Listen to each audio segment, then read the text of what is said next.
Hi, I'm Jude from Headfi.org, and this is the 2019 CanJam SoCal Preview. CanJam SoCal takes place June 22nd and 23rd, 2019 at the Irvine Marriott Hotel in Orange County, California. This is our 5th annual CanJam SoCal, and it's going to be busy. The Southern California Headfi community is one of the largest in the world. Now, there will be a bunch of new products at CanJam SoCal this year, so this CanJam SoCal preview is a long one. We'd best get right to it. Before I do, though, we want to thank our CanJam SoCal sponsors, Audiohead, Headphone Guru, Hi-Fi Plus, the Los Angeles and Orange County Audio Society, Qobuz, and Shenzhen Audio for all their support. Now, Qobuz is not only one of the sponsors, they're the official CanJam Music streaming partner. And Shenzhen Audio is also exhibiting at the show, bringing with them many exciting brands we might not otherwise see on this side of the pond. And now, here's a sampling of just some of the gear you'll be able to hear and see at CanJam SoCal 2019.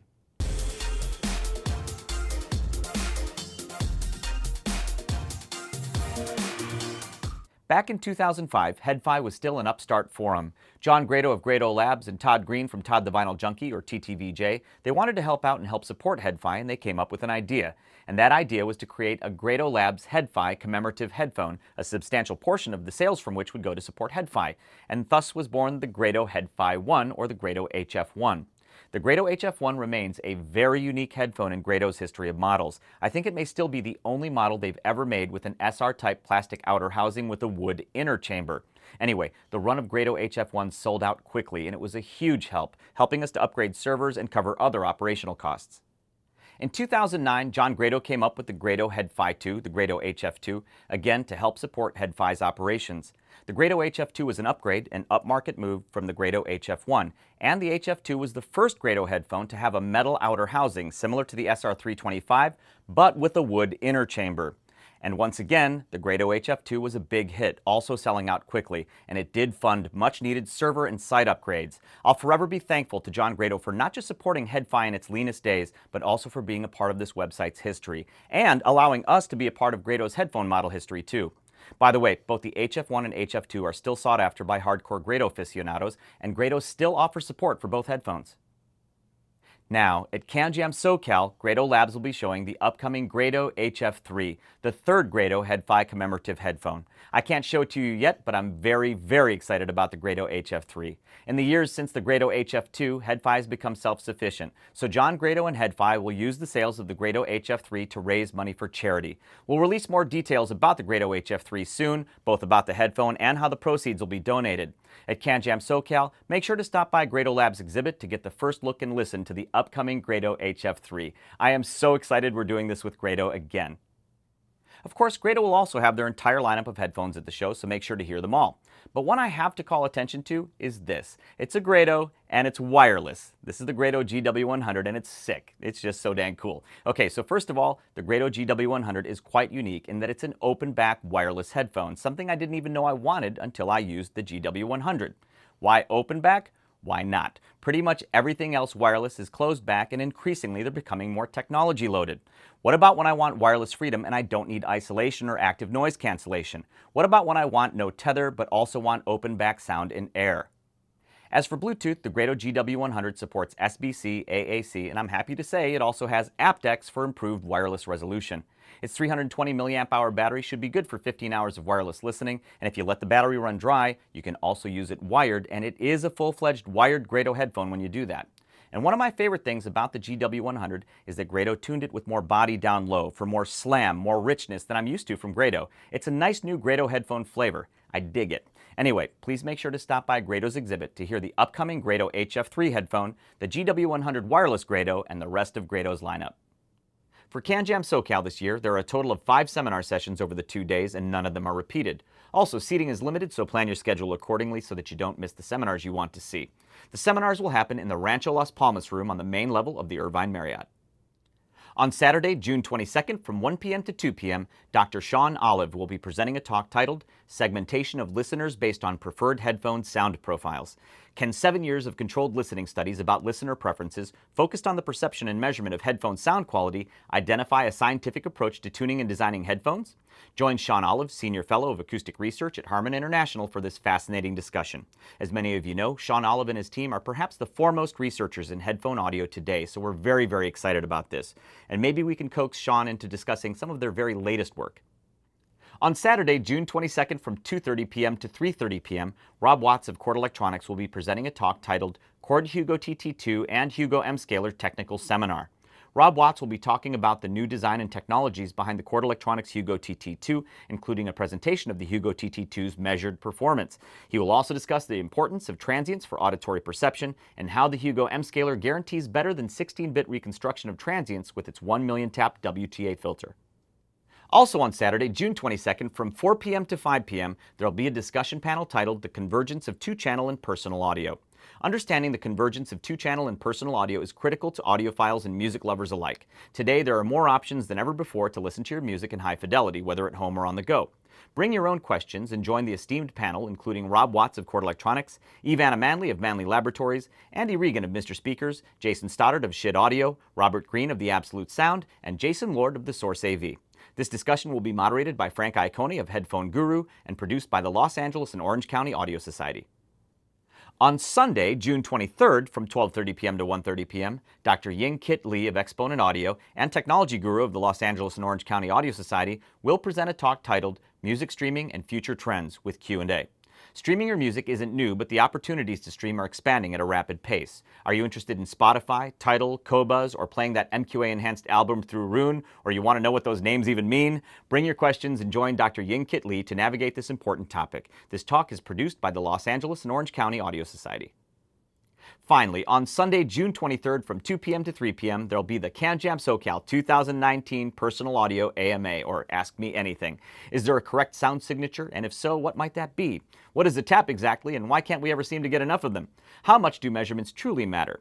You have questions, so please bring them to the CanJam SoCal 2019 Personal Audio AMA and let our distinguished panel of Dan Clark from Mr. Speakers, Dr. Sean Olive of Harman International, and Rob Watts of Chord Electronics answer them all. I will also be participating, and this talk will be moderated by Warren Chi, also of headfi.org. Pheo recently had a huge launch event with many new products revealed. For this CanJam SoCal preview, I'm going to focus mostly on two of those new products just recently launched, the two I've had a chance to actually use, both of which have absolutely thrilled me, and both of which put Pheo in the conversation when someone's looking for even ultra-high-end portable players and high-end IEMs. Let's start with the new Pheo FH7 IEM, which is Pheo's new flagship in-ear. And this is an important piece representing not just the best IEM I've heard from Pheo so far, but the first one from Pheo that I'd say no matter how much you're looking to spend, even if you've got a bulging wallet full of IEM money, you should at least make the Pheo FH7 one of the candidates you listen to before you shell out the coin. The Pheo FH7 is a hybrid 5-driver in-ear monitor. In each earpiece, the FH7 has one dynamic driver and 4 balanced armatures. The dynamic driver is a 13.6mm super large beryllium over polymer driver, and the 4 balanced armatures are a more advanced configuration that includes Knowles DFK SWFK composite balanced armature drivers, the types you'd expect to find in top-tier IEMs. The shells are CNC machined from aerospace-grade aluminum magnesium alloy, then sandblasted and hand-polished. The Pheo FH7 sounds clean, linear, fast, and it's a nice open imaging IEM. The FH7 takes full advantage of the capabilities of the large 13.6mm beryllium-plated dynamic driver, and it has bass extension for days. You can both feel and hear it. It's a low bass presence I absolutely love. Extension is one thing, but how much to put in the mix is another, and here Pheo showed tremendous self-restraint, tuning a very linear, more flat bass that also shows off the speed of this dynamic driver. If you're looking for fast, extended, more linear bass, you're all set from the get-go with the FH7. In terms of mid-range, the FH7's is also resolving and on the more flat-tuned side, but with enough body to keep it lively. And the FH7's treble is also extended and quite present. It's not bright to my ears, but any more up there, and it might be. On balance, though, the Pheo FH7 is outstanding. Again, even if you've got a huge IEM budget burning a hole in your pocket, at least hear the Pheo FH7 before you chase the more boutique makers. Pheo is also doing something similar with portable digital audio players with their new Pheo M11, truly challenging the very best, exceeding most of them when it comes to features, but also challenging the very, very top tier when it comes to the level of engineering inside.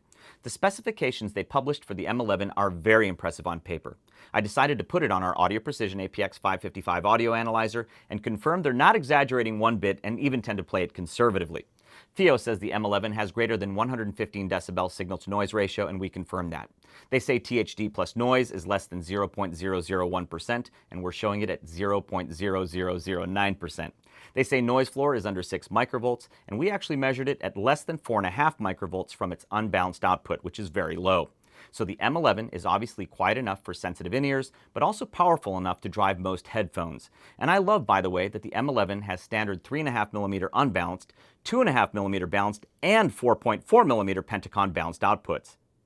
The M11 is also very responsive, easily one of the fastest user interfaces on a portable player, probably thanks in part to its Samsung Exynos 7872 6-core processor and 3 gigs of RAM. It also has 32 gigs of internal storage and 2 microSD card slots. Some of the great features it has include async USB DAC functionality, USB audio output, SPDIF coaxial output, two-way Bluetooth with transmitter support including aptX HD, LDAC, and LHDC HWA, and receiver support including SBC and LDAC. It also has AirPlay, which I use for my iPhone, iPad, and Mac computers, and it supports DLNA too. Now you can also transfer music files to and from the M11 using Wi-Fi. On top of all of that, the M11 is beautifully constructed and has a 5.15-inch 10-point multi-touch 720p screen that takes up most of the front surface of the player. I challenge you to find me another player with the M11's level of engineering and features. Anyway, you should at least check the Pheo M11 out, even if you're in the market for the most expensive, most exclusive digital audio players. Overall, my favorite closed-back headphone is FoCal's latest, their closed-back flagship FoCal Stella. In terms of tonal balance especially, the Stella just nails what for my tastes is a near-perfect balance. And while it may be coincidence, it's probably worth noting that the Stella's measured frequency response is the closest I've seen an over-ear headphone hit the latest Harman around-ear on-ear target. As you can see, the Stella and FoCal's other closed-back from the flagship line, the Elegia, they definitely look the part of siblings. Now inside there are things in common too, like the acoustic diffusers on the back wall of the enclosure. These diffusers break up standing waves, spread the residual energy homogeneously through the overall space, and increase the enclosure's rigidity. Now there are some very important differences though, and perhaps most noticeable among them on the inside is the Stella's use of solid beryllium drivers like the open-back Utopias instead of the aluminum magnesium alloy domes in the Elegia. Far more rigid, much better self-damping, lower moving mass. If you haven't heard the Stella yet, then put it at or near the top of your list of things to hear at CanJam SoCal. FoCal will also be showing their upcoming FoCal Arch DAC and headphone amp combination co-developed with Micromega. I hope to talk about this DAC amp in greater detail down the road because it's very, very cool. Now the FoCal Arch's DAC section is a balanced design and it's AKM based. It decodes PCM up to 384 and DSD to DSD 256. A quick measurement on the Audio Precision APX 555 analyzer showed impressive numbers from the Arch. The really unique feature of the Arch, though, and what makes it especially attractive for FoCal headphone owners, is the implementation of amplifier presets optimized for each of FoCal's flagship headphones, the Elear, Clear, Utopia, Elegia, and Stella. Now, so far, I've mostly tried the Elegia and Stella presets with those corresponding headphones. Now, the Elegia is no doubt better than its standard voicing for my tastes when being used with the Arch and its Elegia preset. More body, smoother treble, just a better overall presentation. The effect with the Stella and its preset is, however, more subtle, perhaps owing to the Stella being the flagship closed back and closer to the ideal. I don't know, but trying the Arch with the Utopia is next on my list. Another unique feature of the Arch is this included headphone stand that attaches firmly to the Arch's chassis. My main desk at home is tiny, so I love using this stand there. If you don't need the stand, though, it can be removed very easily. Again, I hope to say more about the Arch down the road, and especially the mechanics behind its amplifier presets, as it's all quite clever. For now, though, make sure to try the new FoCal Arch at CanJam SoCal. If you've never heard a good tube headphone amp, a really good tube amp, you owe it to yourself to do so. In my opinion, with certain headphones, amazing tube amps can wring some of the best sound from them, and listening to a good tube setup will probably have many of you understanding then why so many people are die-hard tube audio enthusiasts, and I'm one of them. Now, Manley Labs will be exhibiting their Manley Absolute headphone amplifier at CanJam, and it is without a doubt one of my reference tube headphone amps. Now, Manley Labs is a company held in the highest regard in both the ProAudio and audiophile worlds. Their tube audio gear is among the most respected in both of those circles. In fact, the best sounding hi-fi system I've ever heard, back in 2002 at an audio show in New York City, had loudspeakers that were driven by Manley tube monoblocks. The Manley Absolute headphone amplifier is an all-tube design, and it has the distinct ability to be easily switched between two different tube amp types, all-triode push-pull or single-ended. Now, there are other controls on the Manley Absolute that let you even further customize its sound signature, including subtle but effective and bypassable Baxandall bass and treble equalizers. So with the Absolute headphone amplifier, you can opt for more full-bodied tonal colors, timbral richness, airy imaging, or you can alternatively choose to tighten up its sound or go somewhere in between. So if you're a seasoned tube audiophile, auditioning the Manley Absolute headphone amplifier is a no-brainer. If you're new to tube audio gear and you've been curious about tube audio gear, then perhaps even more so. Odyssey's been killing it with their moves into gaming headsets. With their Mobius, Odyssey has successfully applied technologies I would have expected much larger companies to bring to the table first. Advanced DSP, 3D audio, head tracking, high-resolution wireless. And Odyssey has somehow done it with their audiophile sensibilities and experience fully intact. I just don't know that there's another company who could have brought something like the Mobius to bear, or this brand new LCD GX. Now okay, let me get back to these gaming headsets momentarily, but let's first revisit the genius of Odyssey's more traditional offerings. This is the Odyssey LCD4. This is one of the most amazing sounding headphones I've ever heard at any price.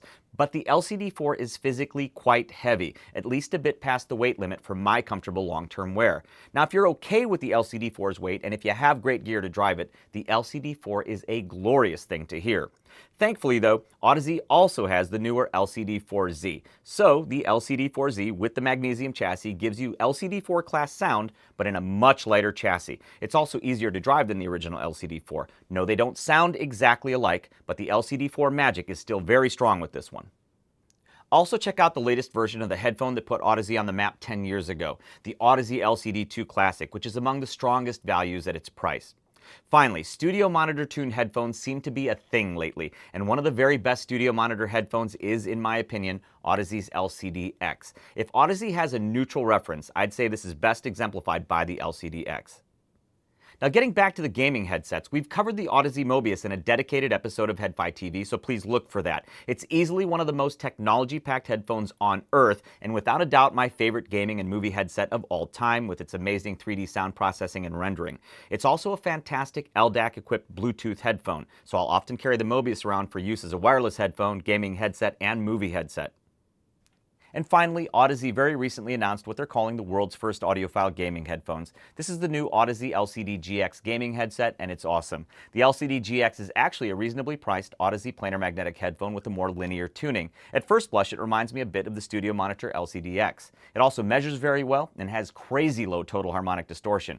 And the boom microphone the LCD GX comes with has outstanding voice clarity. I'm on the phone a lot, so I dig that. Anyway, go ahead and game with the LCD GX, yes, but it's not a one-trick pony. The LCD GX is a fantastic all-rounder, especially if you're looking for a more purist approach versus the technological wizardry employed in the Mobius.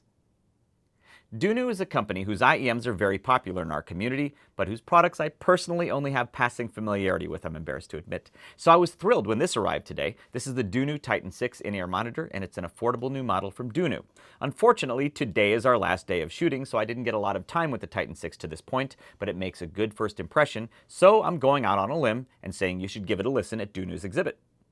The DeKony Titan 6 uses a single 12.6mm beryllium diaphragm dynamic driver per side. The Titan 6 housings are made from aluminum magnesium alloy, as DeKony describes it, to eliminate harmonic resonance and significantly reduce the distortion. While that might sound like marketing copy, we need to revisit this distortion discussion in just a moment. My first impression is that the DeKony Titan 6's signature favors a richer tone, full-bodied through the bass and mids and smoother up top, but with mild sparkle up there.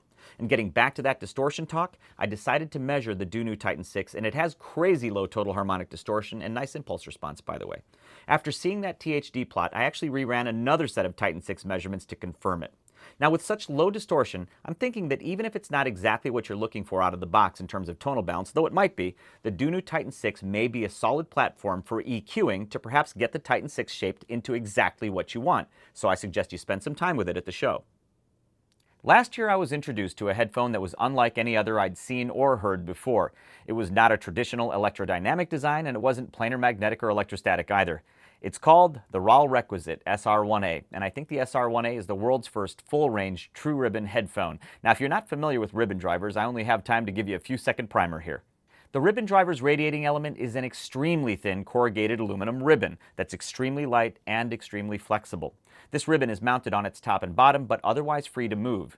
It's suspended between magnets adjacent to it, each side of opposite poles. Power from the amplifier, the music signal, is applied through the ribbon, which develops a magnetic field, and this ribbon is then evenly driven over its entire surface. Because of its loose flexibility, the resonant frequency of the ribbon is actually quite low. In the case of the SR1A, its resonance is tuned to around 30 Hz. In essence, the ribbon then, based on resonance frequency, kind of wants to be a woofer. Now these ribbons are exceedingly light, orders of magnitude lighter than traditional moving coil electrodynamic drivers and even planar magnetic drivers, as no conductive trace needs to be laid over the diaphragm, in this case the ribbon, to make it conductive. Now this is a pretty rudimentary explanation, but the long and short of it is the ribbon driver in the raw requisite SR1A is fast, and I mean fast, and it has bass it naturally wants to reproduce. There's nothing I've heard quite like the SR1A. It's its own thing. It's important to note this about the SR1A. I think the headphones themselves would present a load to the amp of around 0.02 ohm, essentially a short circuit. And of course, no amp is going to be digging on that. So the raw requisite comes with this amplifier interface unit that presents a more manageable 6 ohms to the amp. Now you will need a loudspeaker driving amp for these. Now for a system, I'm using the Chord Hugo TT2, Chord Hugo M-Scaler, and the Chord T-Toby amp, which can output 100 watts into 4 ohms, and the T-Toby drives the SR1A beautifully. Danny McKinney from Raw Requisite tells me that the SR1A's transparency makes the differences between amps very obvious. So you know what I'm thinking? Tube amp. Yeah, I'm going there too. The Raw Requisite SR1A is as fast and responsive as any headphone I've heard regardless of driver type, and this is across the entire audio band. And the tonal balance is also linear from one end to the other. Like I said, it's its own thing. At first, the SR1A's bass sounded a touch lean to me, it being rated for a frequency response of 33 Hz to 30 kHz, but after listening for a while, it's the presentation and the resolution of the whole that pulls you fully into the music. I've especially found this true with classical music and other acoustic music where there's a sense of space in the recording. Adjust the earpieces, you can adjust their angles, and you feel like you can recreate the actual venue, the space, the charged acoustic, the air. And it doesn't have to be orchestral. A girl alone singing with her guitar, that works too. This is the best loudspeaker type imaging I've heard from a headphone. Fantastic imaging. Now, would the SR1A be my first choice for hip-hop all day? Maybe not. It can also be a bit much, a bit too merciless with poor recordings. But with good and great recordings, damn. The Raw Requisite SR1A is easily one of the most important must-hear headphones at CanJam. Do not miss it. Our segment of the audio industry has grown into a dynamic, fast-moving market with new product releases announced constantly. So it's easy in the hurly-burly to forget what was already there, the superlative gear that gets pushed farther away from our consideration with each new wave of newness. Let's face it, as a community, we can be like meerkats, always looking for the next new shiny thing. The Campfire Audio Andromeda, released a few years ago, has become one of the classics. The accolades after the Andromeda's release as close as I've seen to unanimity in our community, and it's so well deserved. Now with the unceasing stream of fancy new IEMs, I want to revisit the Andromeda again for CanJam SoCal because it recently received a minor refresh, and 3 years on the market has not diminished how commandingly competitive it is, even amidst the constant flow of new competitors. The Andromeda is an all-balanced armature design with dual low, single mid, and dual high drivers. And what's made the Andromeda an absolute classic, and one I honestly believe will stand the test of time even many more years down the road, is its sound signature. It's a very safe tuning with lovely bass bloom and energy, but never heavy, never slow. The Andromeda's mid-range is, to my ears, on the more linear side, but lively and never dry. Its treble has sparkle and shimmer, even more if you go with silicone tips over foam, which is a nice choice to have, but its highs never bite and they never grate. Tonally, again, it's a safe, beautifully balanced tuning that appeals to a lot of different sound signature preferences. And perhaps one of the things that has really driven it into its classic, timeless status is that it does all of this while imaging widely and beautifully. Of course, it doesn't hurt that the Andromeda is a beautiful piece to hold and to look at. Its signature green, sculpted aluminum chassis has become absolutely iconic in our world. The minor refresh includes a refinement to the chassis finish, a new leather case design, and a new cable, but crucially it maintains the sound signature that made it what it is. Now, if you want to hear what an absolute classic sounds like, listen to the Campfire Audio Andromeda at CanJam SoCal. HiFiMan has one of the most complete lines of headphones in the industry, its headphone line spanning all the major driver type categories, dynamic, planar magnetic, and electrostatic. And in many of HiFiMan's earphone and headphone models is nanotechnology inspired by HiFiMan CEO Fang Bian's PhD thesis on nanomaterials, their differing structures and various properties. Perhaps of all their products, HiFiMan may be best known for their work with planar magnetic headphones. The breadth of their planar magnetic offerings is very wide, with affordable models like the Sundara, an absolutely amazing level of performance for the affordable price, to their flagship planar magnetic Susvara, which is intended to compete with any headphone, including electrostats, and which remains one of my highest planar magnetic standards. Somewhere in the middle of all that is a particular sweet spot that I wanted to highlight, and it's this. This is the HiFiMan HD1000 SE, and it's a must-hear if you haven't heard it yet. Like I've said in the past, when it came to the first two models of HD1000, I was admittedly torn between the more incisive, more controlled, more resolving HD1000 Mark II and the first generation model's slightly bloomier bass and comparatively more forgiving nature. The HD1000 SE sounds to me like the best of both of the versions that came before it, yet it's more resolving than either. Now for the 1000 SE, HiFiMan updated the magnetics and increased sensitivity. The build quality of the HD1000 SE is also excellent, improvements shown with each new generation. Gorgeous sounding headphone, this one. Of course, HiFiMan will have their entire lineup there, including all of their headphones, earphones, and electronics. And they frequently surprise us at the shows. I often learn of their new products when you do, so you can bet I'll be at HiFiMan's exhibit sniffing around. I've known Antonio Meza for years now, and he and his team at Meza Audio are some of the most meticulous and industrious people I've met in this business. Now, these are qualities that have paid off in spades as they went from making more affordable mid-priced headphones like this Meza 99 Classic to more cost-no-object flagship-class over-ear headphones with the Empyrean, and now also their hybrid in-ear monitors with their new Penta. And while it was a daring leap into the uncompromising world of high-end audio, Meza Audio absolutely stuck the landing. Now, by now, many of you are probably familiar with the Meza Audio Empyrean with its very unique planar magnetic driver co-developed with Ragnarok. I've still not seen any other driver on the market that uses a similar design. The Empyrean is absolutely one of my reference full-size over-ear headphones nowadays, especially with its microfiber ear pads. It also comes with leather ones for a fuller sound. Listen to both types of ear pads at the show to see which you prefer. The Penta is Meza Audio's new flagship-class hybrid in-ear monitor. It has 5 drivers per side with 1 dynamic driver and 4 custom balanced armature drivers. With the Penta, Meza developed a design they call PES, which stands for Pressure Equalization System. It's an airflow control system that, in my experience, results in a less closed-in sensation. Now, as a result, the Penta is not as isolating as some IEMs, but the trade-off for what I feel is a nice, wide, airy soundstage, one of the Penta's biggest advantages, is worth it for me. I also love how Meza showed surprising restraint in voicing the Penta's dynamic driver, opting for a flatter, more linear bass response. Overall, the Penta is just a beautiful sounding IEM at a competitive price. Meza Audio's transition from affordably mid-priced to flagship class could not have been better executed than they've shown us, first with their top-tier over-ear Empyrean, and now with their flagship IEM, the Penta. In making this move, for example, I think Meza Audio has perhaps redefined the kind of build and finish quality we can expect from flagship class gear. The level of machining they do is perhaps second to none, with exacting levels of finish and refinement. I still can't get over the design and build quality of both of these pieces. Anyway, make sure not to miss Meza Audio at the show. It seems to me that more and more headphone makers today are offering models that might be described as having more linear, faster, more reference sound signatures. ZMF Headphones is one of them, having released their new flagship open-back Verite. Now, what I love so much about the ZMF Verite is that Zach Merbach of ZMF was somehow able to achieve a flagship-class reference-type signature that still maintains enough of the rich body and tone and the physicality that ZMF headphone fans have come to love. Now, with the Verite's new drivers using vapor-deposited beryllium over polyethylene naphthalate, the Verite has a greater sense of speed than anything else ZMF has previously released. The Verite is an absolutely superb flagship headphone from ZMF Headphones. I have to say, though, that I may be even more smitten with the new ZMF Aeolus, which is the open-back counterpart to their popular Atticus. No, the Aeolus is not better than the Verite. The Verite is no doubt the superior, more resolving, more reference headphone. But the Aeolus is everything that made me love ZMF in the first place. It sacrifices a sense of pure linearity for romance, especially that magical, glowing, lush mid-range and a smoother top end. The Aeolus is like a gorgeous-sounding tube amp with a headband and ear cups, unabashedly donning the ZMF house sound that established ZMF, only more sophisticated and with a greater sense of air.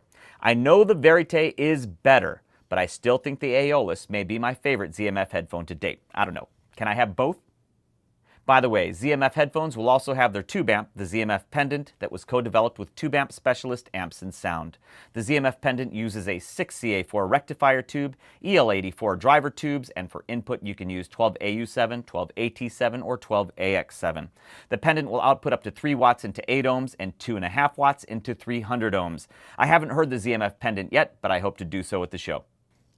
It takes a company that is absolutely dedicated to making super specialized, useful products for our community to make something as specific as this. This is a DeKony Nugget. The DeKony Nugget is made of a material called DeKony Choice Leather. It's a vegan option synthetic leather that feels extraordinarily supple, with foam inside that is very plush and squishy. You use DeKony Nuggets to create multiple points of contacts to distribute pressure, to relieve painful headband hotspots, to help distribute the weight of your headphone more comfortably. Now, DeKony Nuggets come in packs of 4, and I love that they now exist and that they're so specifically for us. Of course, DeKony Audio is mostly known for their premium replacement headphone ear pads. With them, you can improve comfort, and you can even use them to improve the sound of your headphones. Now at CanJam, try the different DeKony Audio ear pads with your own headphones or with the demo headphones they'll have at their exhibit if you don't want to bring your own. Now, if you're more of an IEM user, DeKony also makes ear tips for many different IEM models, so look for those at their exhibit too. Now, if you go to their website at DeKonyAudio.com, you can see which headphones and which IEMs their pads and their ear tips will work with. All the very best price-no-object headphones I've heard have been electrostatic. Now, if you're not familiar with electrostatic driver technology, then do take the time to look it up, as I don't have time to go over it here. Long story short, though, electrostatic drivers do not use magnets at all. No magnets, no voice coils, no conductive traces, and typically with extremely low mass diaphragms that have less mass than the air they're displacing. Now, as you can imagine then, they can be fast, detailed, and ultra-resolving. Now, great electrostatic headphones will likely bring to light things you'd never heard before in your favorite recordings. Now, electrostatic headphones can also be very expensive. All of my favorite electrostatic headphones are in the $1,000 plus range, some going into the tens of thousands of dollars.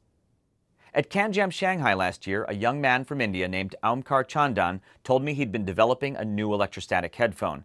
It was going to be manufactured entirely in India. It was going to be priced starting at only $500. Encouraging to me was that he was building an audio test and measurement lab consisting of state-of-the-art instruments by Gross and Audio Precision, similar to what we use here at HeadFi HQ. He's shared his development progress on the forums, including photos and measurements, and now it's time to show it. It's called the Kaldas Research RR1 Conquest. I haven't heard it yet, but I'll be picking up my RR1 Conquest at the show. Now, this is an electrostatic headphone with the goal of being competitive in this rarefied field, starting at only $500. This is very bold stuff, and I can't wait to hear the Kaldas Research RR1 Conquest at CanJam SoCal. I've talked before about the level of engineering that goes into Chord Electronics' popular DAC amp combos. And of course, the designer of those products, Rob Watts, he's also been very forthcoming about his products on the forums and in seminars, sharing in meticulous detail the architecture behind them, and he even shares measurements to help illustrate his points. I've also mentioned that the Chord Hugo TT2 is my current reference DAC and headphone amplifier, how it'll pretty much drive anything and sound incredible while doing it. I decided to put the Hugo TT2 on the test bench to look at a couple of Chord Hugo TT2 measurements, and it was very interesting. From the Hugo TT2's headphone output at typical headphone driving levels, I was measuring, unweighted, around 2.5 microvolts to 3 microvolts of noise, which is exceedingly low. Drive a little over a full volt, and that level stays the same, so that's a noise ratio of like 0.2%. Increasing the drive level to 2.5 volts, or around 760 milliwatts into 300 ohms, and that noise ratio drops to around 0.1%, because the noise doesn't increase. This is incredible performance. So in low gain, I can plug in the most sensitive in-ears without issue. In high gain, I've got up to 1.15 watts into 300 ohms, and 18 watts into 8 ohms for essentially driving any headphone out there. I also took a peek at the Hugo TT2's DAC side performance, and that was all impeccable. There was one interesting plot that caught my eye, though. While it's common practice to measure DACs in the audio band being where we can hear, so typically 20 Hz to 20,000 Hz, I was curious to find out what would happen if we took a look at what was going on beyond the audio band. While I, of course, won't assert that we can hear above 20 kHz, there are things that can happen beyond that that can be telling as far as the level of engineering goes, and that can even have performance implications. Because our Audio Precision APX555 audio analyzer has bandwidth out to 1 MHz, that's 1 million Hz, I'll sometimes look all the way out there when measuring audio electronics just to see what might be going on. We'll often use a white noise signal when measuring DACs to get a snapshot of the DAC's filtering. Now, playing a noise signal through DACs and then looking at their out-of-band output out to 1 MHz, I'm used to seeing something that looks like this. Or this. However, with the Hugo TT2, I get something that looks like this. Much cleaner, showing the Chord DAC's filtering is behaving essentially ideally. And again, there are potential implications when you see the kind of out-of-band hijinks exhibited by the first two DACs. According to Rob Watts, this can create intermodulation issues, have an effect on noise floor modulation, affect transient timing, and reproducing these out-of-band components can also make the DAC more sensitive to jitter. Now that's a lot of numbers and graphs, but long story short, for those reasons, and most importantly because it sounds so amazing, the Hugo TT2 is once again my current reference DAC amp. Definitely check it out at Chord's exhibit at CanJam along with everything else they've got. And by the way, if you're interested in this sort of a discussion, make sure not to miss Rob's technical talk on the Hugo TT2 and the Hugo M-Scaler at CanJam SoCal. A few years back, I went to the Audio Engineering Society's first international conference on headphone technology in Aalborg, Denmark. While I was there, I met Baron Lee from HyperX. Now, Baron is the manager of product engineering at HyperX and head of their gaming products. Now, at that time, I was mildly familiar with HyperX's gaming headsets, but I hadn't yet given them much thought or even tried them. But seeing HyperX's manager of product engineering and head of their gaming products at such a serious headphone technology conference, and having had the chance to hang out a bit with Baron while I was there, it brought to light that HyperX is very serious about their products, how they're engineered, and how they're voiced. Fast forward to today, a few years later, and I've used most of HyperX's headset products now, and I'm especially fond of the HyperX Cloud Alpha Pro gaming headset. It has rich bass, even-handed mids, and a lively, piquant treble, so it's not only good for gaming, but also for music. It's actually a nice headset to use at the office with a detachable boom mic that has very clear outgoing voice quality, so I use it for phone calls too. It also measures well and has low measured distortion. Anyway, check out the HyperX Cloud Alpha at the show. Now, the HyperX product I have to mention that I have not heard yet is their upcoming HyperX Cloud Orbit S. Why is it so exciting to me? Because it uses Odyssey's 100mm planar magnetic drivers, like those used in Odyssey's own Mobius. But as I understand it, the Cloud Orbit S will have its own voicing. Now, unlike the Mobius, the Cloud Orbit S is a wired-only headset. Like the Mobius, it'll be loaded to the gills with spatial sound technology, including waves. I'm very curious to hear how HyperX voiced the Cloud Orbit S, and I'll make sure to hear it at CanJam SoCal. Like I said, HyperX is very serious about what they're doing. Empire Ears will be introducing two new models at CanJam SoCal, and they've been teasing them a bit on the forums. Now, both of the new models make use of Sony's new EST electrostatic drivers, but in very different overall configurations. One of the new models is called the Empire Ears Valkyrie, and it's a 3-driver per side model using one W9 dynamic subwoofer, one balanced armature for mid-range, and one Sony electrostatic EST driver for the highs. Now, the Valkyrie arrived today, the day we're shooting this very segment, so my impressions of the new Empire Ears Valkyrie will have to wait. What's my first impression of the Valkyrie? I'd say for those who've loved the Empire Ears X-Series hybrids, you're in for a treat. We'll be talking more about the Valkyrie very soon. The other new Empire Ears IEM being launched at CanJam SoCal is the Empire Ears Wraith, and I believe the Wraith is going to be Empire Ears' new flagship. Now, the Empire Ears Wraith has 11 drivers in each earpiece with 7 proprietary balanced armature drivers in a 2 bass, 3 mid, 2 high configuration. On top of those 7 balanced armature drivers are 4 Sony EST electrostatic drivers, and to the best of my knowledge, that would make the Wraith the first IEM that uses 4 Sony ESTs per side. I was actually worried that perhaps 4 ESTs would be too much of a good thing, but Empire's implementation of them is anything but overkill. They've applied the ESTs with moderation, sounding to me like they're used to add extension and air, but not to primarily define the Wraith signature. As for its signature, the Wraith has deep bass extension as well as good bass speed, sounding like what I'd expect from a well-implemented all-BA design. On balance, it's less heavy than my previous Empire favorite, the Phantom, more even-handed through the bass. Its mid-range is linear, but compared to the Phantom, I'm hearing more vocal articulation, more vocal clarity, male and female. Frankly, the Wraith is fantastic in this regard, compared not just to Empire's other IEMs, but most other IEMs regardless of the manufacturer. In terms of treble, it's just how I like it. Extended, detailed, articulate, airy, but smooth. Again, I think the ESTs are there for the air, and again, the Wraith has air. Now, you know what the Wraith sounds like to me? It sounds like an outstanding new flagship. Yeah, make sure to hear the new Empire Ears Wraith and also the new Valkyrie at CanJam SoCal. 2 IEM Power Players from Singapore, Effect Audio and Jomo Audio, will be at CanJam SoCal, and they'll have neighboring exhibits at the show. Now, while Effect Audio does not make IEMs themselves, their IEM replacement cables are very well regarded, having become practically de rigueur for many of the IEM cognoscenti.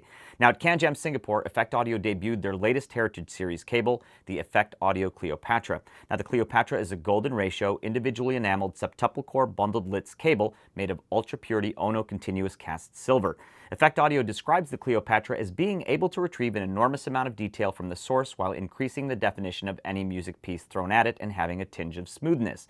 Now, the earpiece side termination options for the Cleopatra include 2-pin, MMCX, JH Audio 4-pin, Ultimate Ears Pro shrouded 2-pin, and more. Termination options on the source component side include unbalanced 3.5mm, balanced 2.5mm, and balanced 4.4mm Pentacon. Now, Effect Audio's Cleopatra is available now in a standard 4-wire version or also a Cleopatra Octa version with 8 wires with unique braiding. I have this, the Jomo Audio Trinity, wired up with the Effect Audio Cleopatra. Speaking of Jomo Audio, again, they'll also be at CanJam SoCal with their full lineup of premium in-ear monitors. Now, last year when I first heard Jomo's flagship IEM, the Jomo Trinity, it was one of the very first production IEMs I'd heard that made use of Sonion's EST driver, EST standing for Electrostatic Tweeter. Now, since the Trinity's release, many other companies have also introduced models using Sonion's EST driver. Still, to my ears, Jomo has one of the best EST implementations on the market with the Trinity. Its balance in the mix is seamless and airy. Now, with its hybrid foundation, the Trinity uses dynamic, balanced armature, and electrostatic drivers. Make sure not to miss the Trinity and the rest of Jomo's IEMs at the show. The Sennheiser HD820 is Sennheiser's closed-back sibling to their legendary Sennheiser HD800 and HD800S, and it's become one of my two favorite closed-back over-ear headphones, perhaps of all time, the other being FoCal's Stella. Now, the Sennheiser HD820 resolves fine details like few closed-backs can, has a lovely full bass that makes its tonal balance my favorite of Sennheiser's HD800 family, and it has the widest imaging I've heard from a passive closed-back, practically shedding any sense there's a closed chamber behind those drivers, and that's because those chambers have been so uniquely and cleverly engineered to disappear as much as possible. Now, don't miss the Sennheiser HD820, but keep in mind it's a closed back, so getting a seal is important. Just because it's the size and shape of the open back HD800 and HD800S does not mean that you'll necessarily end up wearing the HD820 in the exact same position as you do those headphones. Adjust the wearing position of the HD820 until you get a good seal, and it'll be quite obvious when you do. And make sure not to miss the Sennheiser Momentum True Wireless earphones. The True Wireless category is growing very, very quickly, and I've heard many of them. Still, in terms of sound quality, perhaps at the very top of that fast-growing pile of True Wireless earphones is the Sennheiser Momentum True Wireless. Better resolution, better tonal balance, and customizable via its companion app equalizer, which is quite intuitive and effective. Now, I expect Sennheiser will have much of their consumer and audiophile product lineup at the show, and the HD820 and the Momentum True Wireless are my top must-hear recommendations among them. 64 Audio is going to be at CanJam SoCal, and they made shooting this segment of the preview video very, very easy because they told me I could not show you this. They also told me I couldn't say much about it, which I wish I could because it's pretty exciting news. What I am allowed to say is that 64 Audio will be providing a sneak peek of a new IEM, this IEM, that they'll be launching in the coming weeks. They'll be allowing CanJam SoCal attendees to listen to it too, so make sure to visit 64 Audio's exhibit to hear it for yourself. There's been a lot of talk in the industry about the Harman target these last several years based on the work by Sean Olive and his team of researchers at Harman International. Long story short, they set out to find the target frequency response preferred by listeners, the Harman target, and more companies are paying attention to that research and voicing their headphones and earphones informed by the research of Sean and his team. One of those companies is Moondrop from China, and they'll be at CanJam SoCal. This is the Moondrop A8, and if you want to hear what the Harman target sounds like, the Moondrop A8 is a great example. The A8 is an 8-driver, all-balanced armature IEM. I first heard it at CanJam Shanghai last year, and it's a beautifully balanced IEM and a great value at the price. Now, as you can see in our measurement of it, the Moondrop A8 actually follows the Harman target very closely. Keep in mind, though, that this is the Harman around-ear, on-ear, or AEOE target. There are actually two Harman targets now, one for around-ear, on-ear headphones, and one from more recent research specific to in-ears that's much like the AEOE one, but with about 4 decibels more bass. It's called the Harman IE target, IE, of course, standing for in-ear.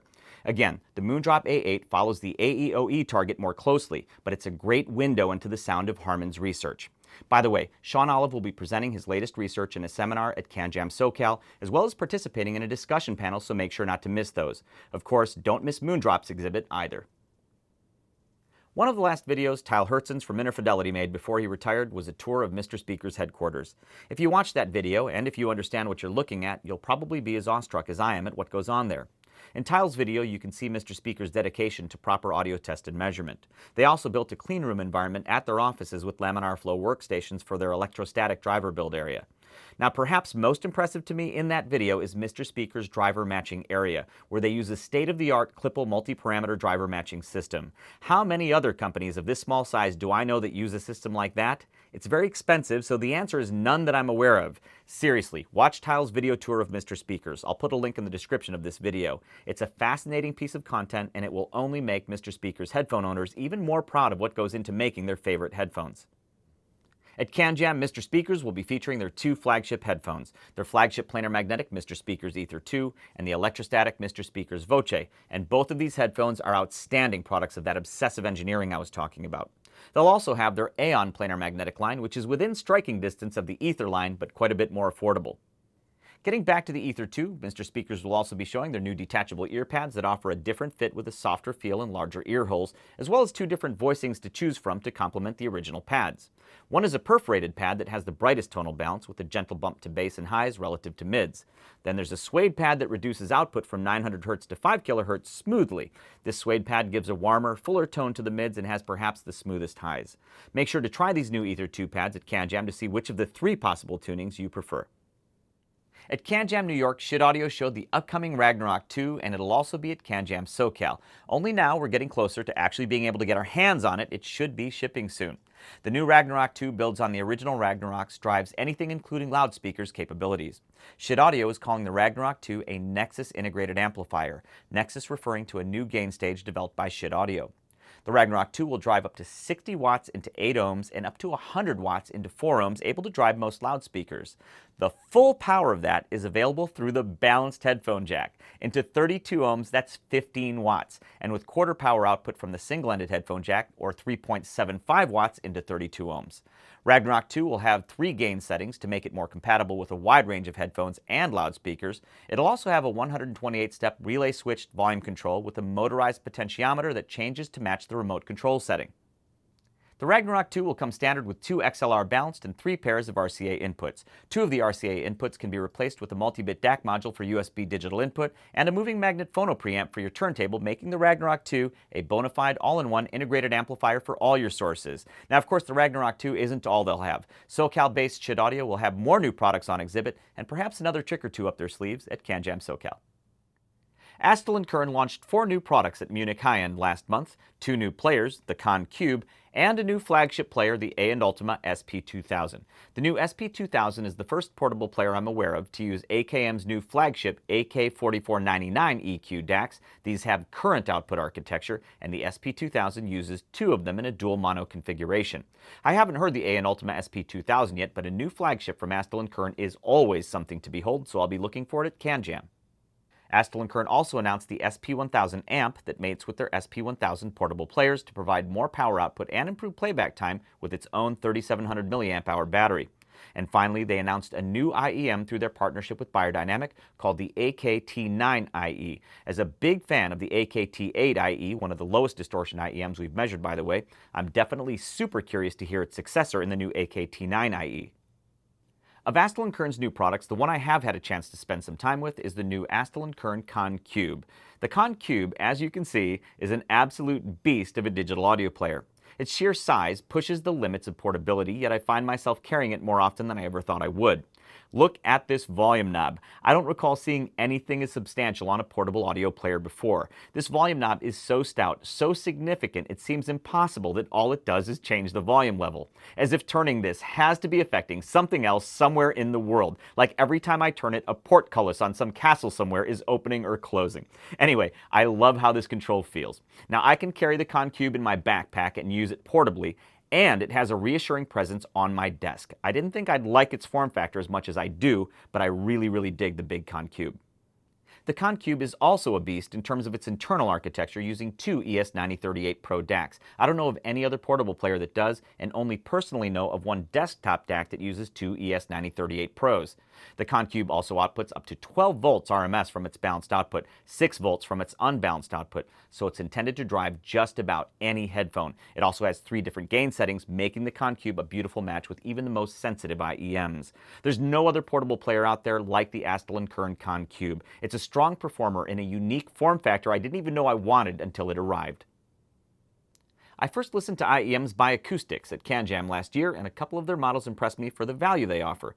My favorite of their IEMs, especially in terms of performance for the price, was their entry-level model from their R1 series called the R110. Now, they call the R110 one of their studio reference IEMs, with a single Knowles balanced armature per side. I really like this piece. Here's a measurement showing it compared to the Harman IE target. And as you can see, it's not a perfect match, but it's in the range, especially when you consider it's a single BA design and priced so affordably. Definitely give the Acoustics R110 a try at the show if you're looking for an affordable IEM that performs well.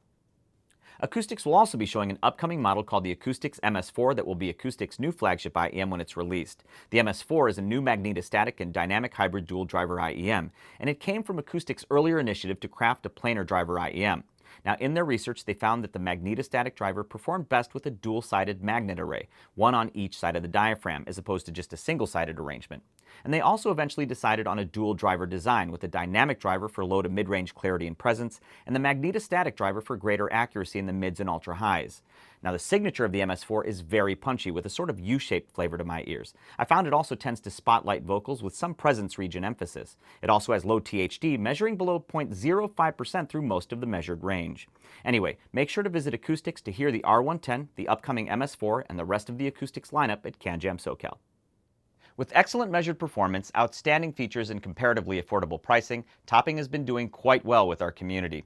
Now, these wonderful little desktop DAC headphone amplifier combos are the Topping DX3 Pro and its upmarket sibling, the Topping DX7 Pro. The DX3 Pro is built around two AKM AK4493 DACs, and the DX7 Pro is built around the ESS ES9038 Pro DAC. The DX3 Pro and the DX7 Pro were the first Topping products I'd used, and they're very impressive performers. And with both, in addition to the usual inputs, they also support Bluetooth digital input with support for aptX HD. That means I can use my LG V30 Plus Android phone as a wireless transport with these. And I also love that both the DX3 Pro and the DX7 Pro have built-in headphone amplifiers. The DX3 Pro with unbalanced headphone output, and the DX7 Pro with both unbalanced and balanced headphone outputs. At CanJam, Topping will also have their D70 DAC. The D70 is built around two of AKM's AK4497 DACs and also uses the AK4118 receiver, which Topping says is one of the lowest jitter SPDIF receivers available today. It also has a long list of other audiophile grade components inside, fancy bits and pieces I wouldn't expect at its affordable price. Of course, all of that would mean very little if it didn't all coalesce into a DAC that performs well, and I'm happy to report the Topping D70 both sounds and measures great. The Topping D70 is a resolving DAC and a joy to listen to, and putting it on the Audio Precision Analyzer for preliminary measurements shows a DAC that lives up to Topping's growing reputation. In fact, I think the THD plus noise I measured is actually better than Topping's published specs for the D70. The Topping D70 is also flexible with AES, USB, optical, coaxial, and I2S LVDS digital inputs. Outputs include XLR and RCA, and you can output to either or both of those for greater flexibility and usage in multiple systems. The D70 can also be used as a DAC or preamp with an internal volume control adjustable from -99 decibels to 0 decibels, and that volume control function can also be shut off to run at max output for DAC-only functionality. Simply put, Topping seems intent on giving us more DAC performance and functionality than we'd expect at the prices they charge, and they obviously deliver.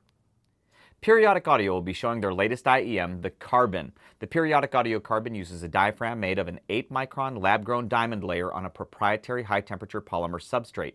Periodic Audio describes the Carbon sonic signature as a mix between their titanium and beryllium models, and I think that's a fair description. The bass is on the bigger side, bassier to my ears than the beryllium, and the Carbon's treble also has a bit more bite than the BE. Periodic also says the Carbon has the lowest total harmonic distortion of any IEM they've made by a fairly wide margin, and given that the BE is one of the lower distortion earphones we've measured, that's saying something. Now personally, of all Periodic's IEMs, the beryllium is still my clear favorite. Its weighty, resolving sound signature from its pure beryllium drivers making it a crazy strong value at its price. Periodic Audio will also be showing its nickel ultra-portable amplifier, about the size of a 9-volt battery and weighing just 20 grams or well under 1 ounce. It can deliver over 250 milliwatts of continuous stereo power into a 32-ohm load versus around 30 milliwatts for most mobile phones. Now, what makes the nickel unique is that it's designed to be driven by your phone's headphone output, the premise being that most modern phones actually have pretty solid DACs. Now, lest you think you're double amping by using the nickel, know that the nickel presents a 10 kiloohm input impedance, that's 10,000 ohms, so the nickel pulls effectively zero power from the phone. The phone is essentially acting as a pure DAC when it's used with the nickel. And the nickel circuitry, by the way, is built to audiophile standards with very premium components. And it can drive even the most sensitive low-impedance IEMs. It's stable into an 8-ohm load. Now, if you'd rather not carry a separate digital audio player, and we always have our phones on us, the periodic audio nickel might be exactly what you need. ProAudio gear has really worked its way into the audiophile world, and for good reason. In the ProAudio world, they're a bit more pragmatic when it comes to seeking value. It's a world that almost demands high performance for the price. Now, as I recall, one of the companies that helped drive Pro gear into the world of audiophilia is Benchmark. I think it was over 15 years ago when John Marks and John Atkinson at Stereophile reviewed Benchmark's DAC1. They loved it, John Atkinson measured it as well, and a lot of people bought the DAC1 as a result, including me. Now, over 15 years later, Benchmark's latest DAC is the DAC3. While I and some others found the DAC1 a bit bright sounding, the DAC3 to my ears is definitely not bright. It's built around the ES9028 Pro converter chip, and it has superb measured performance, and it also sounds gorgeous. Now, if you're under the impression that Benchmark's DACs are bright, the DAC3 will dispel that notion. It's precise, yes. It's revealing and incisive, also yes. But to my ears, the Benchmark DAC3 is not bright. Benchmark will almost certainly have their DAC3 units paired with their Benchmark HPA4 headphone amplifier. The HPA4 is based on THX's flagship AAA configuration, the dual mono 888 version of the AAA. And just so you know, the THX AAA 888 is just about the best measuring anything we've ever measured on the Audio Precision APX 555 audio analyzer. The HPA4 also has one of the most genius volume controls on the market. Go to Benchmark's site to read the white paper about that volume control because seriously, it's fascinating. Now, as I've said before, if you want to hear a headphone driving system that is among the closest things to measurably transparent that I know of, plug your IEMs or your headphones into Benchmark's rigs at CanJam. SMSL is among the new crop of Chinese audio manufacturers shaking up the world of high-performance DACs. And SMSL offers a nice range of DACs from the very affordable to the higher end. Now, on the higher end side, you have their SMSL VMV D1 DAC. The VMV D1's chassis is serious, and it's seriously heavy. It's a unique design that physically separates the power supply from the audio circuitry, each of those sections attached to a common solid aluminum platform. It's heavy, yes, but it's a beautiful, elegant chassis. The VMV D1 is built around the ESS ES9038 Pro DAC, and it uses two of them for a configuration that's essentially 8 DACs in parallel. I put the SMSL VMV D1 on the Audio Precision Analyzer for a quick test, and it measured very well. This is becoming a common theme for SMSL. On the more affordable side of the SMSL spectrum is this. This is the new SMSL M300 DAC. The SMSL M300 is a small footprint DAC that weighs just a hair over a pound. And while SMSL does like to tout the M300's stylish appearance with its all-aluminum CNC machined housing with tempered glass front panel, they also like to talk about what's inside this stylish chassis. The SMSL M300 is built around AKM's AK4497 DAC, uses a second-generation XMOS configuration, 2 independent Japanese NDK ultra-low phase noise crystals for lower jitter, and audio-grade resistors and capacitors. The M300 will decode PCM up to 32768 and DSD up to DSD 512. For digital inputs, the M300 has coaxial, optical, and USB, and it also draws its power from the USB input, which helps keep the M300 so compact. Despite its affordable price and its cute, compact build, the SMSL M300 in preliminary measurements on our Audio Precision APX 555 audio analyzer was impressive and consistent with SMSL's published specs. Again, this is becoming a common theme for SMSL. Not surprisingly, the SMSL M300 also sounds excellent, especially at its price, which is also becoming a regular part of SMSL's narrative. Shozi will be exhibiting at CanJam SoCal at the Source AV's exhibit. The Source AV is perhaps better known as TSAV, a Torrance, California audio dealer who is very well known and well regarded with headfires. Shozi will be showing their new Shozi Pola 39 in-ear monitor, which, while not replacing the original Shozi Pola as I understand it, represents to my ears a clear improvement to it. The Pola 39 is Shozi's second-generation design and uses a new venting system and a new stainless steel nozzle. I'm told there's also a 3D printed waveguide inside, and the electrostatic drivers are placed near the nozzle for higher SPL from them. The dynamic driver is also much faster and lighter than the first-generation Polas. With its second generation design, the Pola 39 presents quite a bit more high frequency energy than the original Pola. I feel like I'm hearing the electrostatic drivers much more clearly than with the original Pola. Also, overall, the tuning is more coherent, clarity improved across the board, image objects are better fleshed out, edges more defined. If you're a fan of Shozi's original Pola, I feel very confident you'll find the new Pola 39 the stronger, more refined evolution of Shozi's vision and voicing. Again, make sure to stop by TSAV's exhibit at CanJam to hear the Shozi Pola 39. And speaking of TSAV, they'll have a lot more gear in addition to Shozi. Again, TSAV is a popular SoCal audio dealer that also strongly specializes in high-end headphone audio. So at the show, TSAV will have a wide variety of audio gear to audition. At CanJam SoCal, TSAV's exhibit has always been like a show within a show. Some time ago, we received these cables from Artvano and Mech Audio, two brands from the same parent company out of Chengdu, Sichuan, China, that are only just starting to get their products into Western markets. As such, English version descriptions of their products are very hard to come by. Some things require no spoken language, though, and that includes being able to see and feel fantastic build quality and quality construction. These cables are beautiful. This one is the Artvano Hara, and according to what I could find out, I think the Artvano Hara contains three types of conductors, the combination of which I've never seen before. The three conductor materials in the Hara are electrum, a copper palladium silver alloy, and a single crystal silver conductor with gold plating. I've been using the Hara with the Campfire Audio Andromeda to nice effect. The other one of the cables I've been using is the Mech Audio Nebula 2 because they sent it terminated for use with Odyssey headphones, and one of my reference headphones is Odyssey's absolutely brilliant Odyssey LCD4Z. The Nebula 2 uses pure silver conductors with gold plating, and also single crystal copper and silver conductors, and I believe it's been cryogenically treated. I love that it's terminated in my favorite connector, which is the 4.4mm Pentacon balanced. I've been using the LCD4Z cabled up with the Nebula 2 and plugged into the Pheo M11 player from its Pentacon output. Now, Artvano and Mech Audio sent several other cables, as you can see in the photos, but again, we'll have to wait for better translations before we can tell you more about them. I can tell you this, though, Artvano and Mech Audio will be exhibiting, and I have a feeling their cables will become popular in our community with a little time and translation. Try your IEMs and headphones with Artvano and Mech Audio cables at CanJam. Earlier in this preview video, I mentioned tube audio specialists Manley Labs. Now, another exhibitor at CanJam SoCal this year with an expertise in developing tube audio electronics is Amps & Sound. Now, Amps & Sound is a company that strikes a chord with the part of me that's been into hi-fi since the 1980s as a young kid. And even at that age, I loved what would have been vintage audio gear back then. Now, it's obvious the golden age of audio also clearly resonates deeply with Justin Weber of Amps & Sound.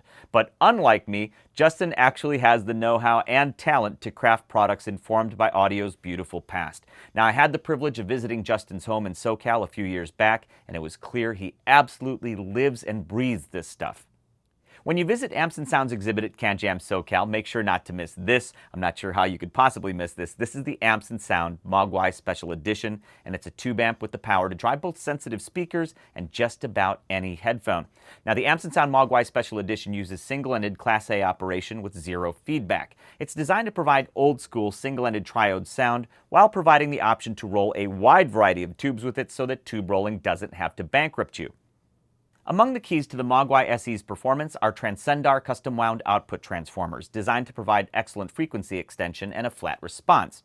Now, with the Mogwai's two headphone output taps, you can drive headphones from 32 ohms to 300 ohms nominal impedance. And if you choose good KT88 power tubes and a 5AR4 rectifier, you can expect 5.2 watts from the 8 ohm speaker taps for speakers, 3.6 watts from the 32 ohm headphone tap, and 4.2 watts from the 300 ohm headphone tap. This is gobs of tube power for just about any headphone, and I've used the Sennheiser HD1000, the FoCal Utopia, and even the HiFiMan Susvara with the Mogwai SE to great effect. Now, I love SET sound with just about any headphone, but those more incisive models seem to absolutely thrive with it. Now, I've owned an earlier generation Amps & Sound Kenzie headphone amp for years. I'm a fan of the golden era old-school sensibilities and sound that Amps & Sound's amplifiers provide. But the Mogwai SE is the best expression of this that I've heard from Amps & Sound so far. Now, if you want to hear beautiful golden age tube sound, Amps & Sound is another can't-miss exhibitor at CanJam. Matrix Audio from Shenzhen, China has developed some of my favorite DACs lately. At CanJam Singapore last March, Matrix unveiled two outstanding new streaming DAC amp combos, and they'll have them both at CanJam SoCal. Now, my favorite Matrix product is easily their new flagship. This is the Matrix Audio Element X streamer DAC and headphone amp. The Element X has an ARM quad-core CPU and a plethora of inputs, as well as connectivity via Wi-Fi and 10100 Ethernet. The Element X's DAC section is built around the ES9038 Pro DAC with the ES9311 low noise, low dropout regulator and the Crystech CCHD 950 femtosecond clock. As for headphone outputs, the Element X has balanced headphone outputs via dual 3-pin XLR and 4-pin XLR, and that's in addition to a 1/4-inch unbalanced output. Particularly brilliant is the Element X's volume control. It brings the audio quality advantages of an analog volume together with the precision of a digital one. It uses an array of relays along with the built-in DAC chip's internal digital volume. So every 20 decibels of volume change, you'll hear a click from the relays when it changes analog attenuation. In between that, it's digital attenuation. So for example, if you went down minus 20.5 decibels from one of the clicks, you're at minus 20 decibels of analog attenuation and minus 0.5 decibels of digital attenuation. It uses this system to provide a wide volume control range, and I love it. Just before CanJam Singapore, I did some quick measurements of the Matrix Element X, and it turned in some of the best measurements from a DAC that we've ever seen on the Audio Precision APX 555 audio analyzer. Very low distortion, very low noise. I use the most sensitive IEMs with it, yet I can also drive just about any full-sized over-ear with up to 1700 milliwatts into 33 ohms. The Matrix Element X is awesome and one of our reference DAC amps here at the office now. Now, if the Element X is out of your price range, Matrix will also have their new Element M, which is built around the ES9028 Pro DAC and has a single-ended headphone output only. Still, for its significantly lower price, the Element M Streamer DAC amp combo brings so much of what I love about the Element X in a smaller, more affordable package. Translucent will be at CanJam SoCal, and they're one of the more enigmatic IEM companies out there. I know one of the early principals of the company, Gavin, and he seemed to me to be in the audio business based on his passion for it. I didn't get the impression he was in it for the money. While of course there's nothing wrong with making money from your passion, from your hobbies, I found his approach and attitude about it all quite refreshing. I recently saw Translucent, by the way, at the Spring Tokyo Headphone Festival and had a chance to hear their current lineup, so I'm very happy to know that they'll be with us at CanJam SoCal this year. They sent us one of their newer models for this preview. This is the Translucent Model 1 Plus 2.3, and like most of Translucent's IEMs, the Model 1 Plus 2.3 is a bit of a sleeper. You look at it from the outside and it's almost old school. It's modest. Again, I find this refreshing too. What's inside the Translucent Model 1 Plus 2.3 are 2 balanced armatures and 1 dynamic driver per side. I believe the BAs are US made and the dynamic driver is from Germany. Translucent uses a coaxial waveguide to replace more conventional tube design, and they say this eliminates the hearing aid effect. In terms of sound quality, the Translucent 1 Plus 2.3 has a warmer, richer tonality with outstanding bass extension. Its treble is also on the smoother side, but with a nice gleam up top, which gives it a little pop, a little life. Now, if you're a Translucent fan already, their 1 Plus 2.3 will make you smile. If you're not, make sure to stop by their exhibit to listen to it. Now, they also included this Ranco Audio upgrade cable made with Ono continuous cast gold-silver alloy conductors, and I think it's worth asking for a comparison of this upgrade cable with the stock cable if you get a chance at the show. That was a lot of gear and still just a sampling of what'll be at CanJam SoCal. Again, CanJam SoCal is happening June 22nd and 23rd, 2019 at the Irvine Marriott Hotel in Orange County, California. Of course, we didn't have time to cover every exhibitor, so scrolling on your screen now is a list of all the companies who will be exhibiting at CanJam SoCal this year. Thanks for watching. We'll see you in SoCal and on the forums at headfi.org.